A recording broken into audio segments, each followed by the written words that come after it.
Greetings, friends. Chaplain Aaron Bell here. I'd like to talk to you today about forgiveness. I know that for some of you, forgiveness may be a difficult topic, especially if you've been holding onto a grudge of some kind for months, years, decades. So as you're thinking about forgiveness and about grudges, I'd like to present to you a picture of a man named Joseph. Now picture this man. He was sold into slavery by his brothers because they were jealous of him. After being sold as a slave into Egypt, he was falsely accused and convicted of a crime and sent to jail.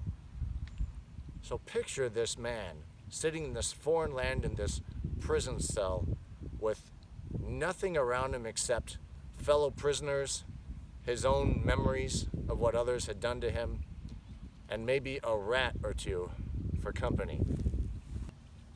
Do you have that picture of Joseph firmly in your head? Good, now set it aside. I got a different image for you now. Still of Joseph, but instead of wearing the filth and rags of a prisoner, picture him now wearing the very insignificant ring of Pharaoh himself, the king of Egypt. Picture him wearing the finest Egyptian linen that can be found in the country, and a gold chain around his neck. Not only that, but picture him now in a position to pronounce judgment against his brothers for what they did for him. Obviously, Joseph has come up in the food chain a little bit because of his God-given ability to interpret Pharaoh's dreams. He was able to save Egypt from disaster, from a famine. And because of gratitude, he was given basically all the wealth, everything he could ever want or imagine. And not only that, now he had the ability to, if he wanted to, take revenge against his brothers. And as he opened his mouth to speak to them in Genesis chapter 50, there is no doubt in the brother's mind that he is about to speak a sentence of death to them. So what does Joseph say to his brothers? He says, "Don't be afraid. Am I in the place of God? As for you, you meant evil against me, but God meant it for good, that many people should be kept alive as they are today." Far from pronouncing a sentence of death against his brothers, Joseph forgave them. And this is because he saw the hand of God in their actions. If they had not sold him into slavery in Egypt, he would not have been in a position to use his God-given ability to interpret Pharaoh's dreams and save Egypt from 7 years of famine.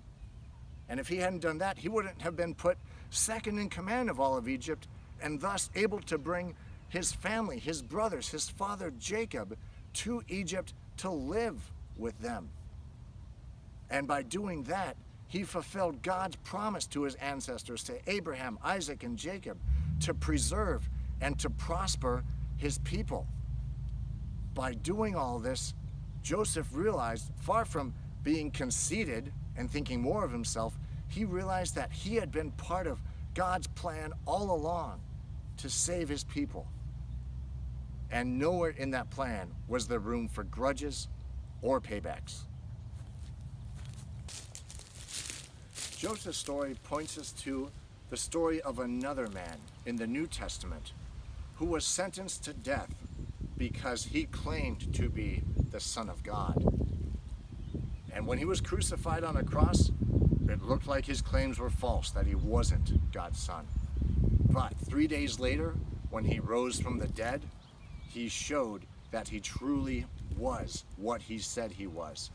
He showed that his word of forgiveness was true.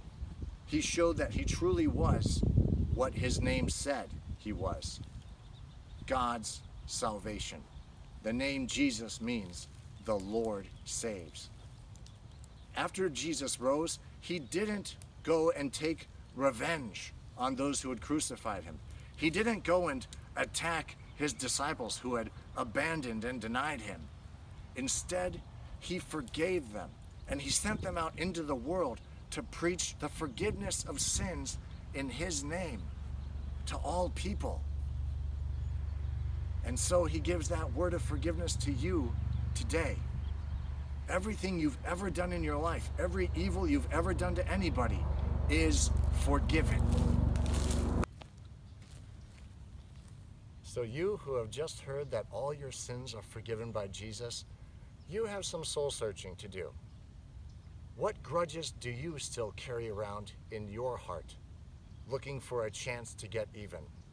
What images of yourself do you still treasure, those moments when you were laid low by the actions of others? As hard as it is to wrap your mind around, there may be more to the story than your own pain. It may be that what others meant against you for evil, God may use for good. After all, what humanity did against Jesus in their own selfish, vain attempt to prove that he was not God, that resulted in the salvation of the world. That resulted in Jesus dying for your sins. He has forgiven you. So you also ought to forgive your brothers and your sisters who have sinned against you. Don't be a prisoner to your own bitterness, your own anger anymore.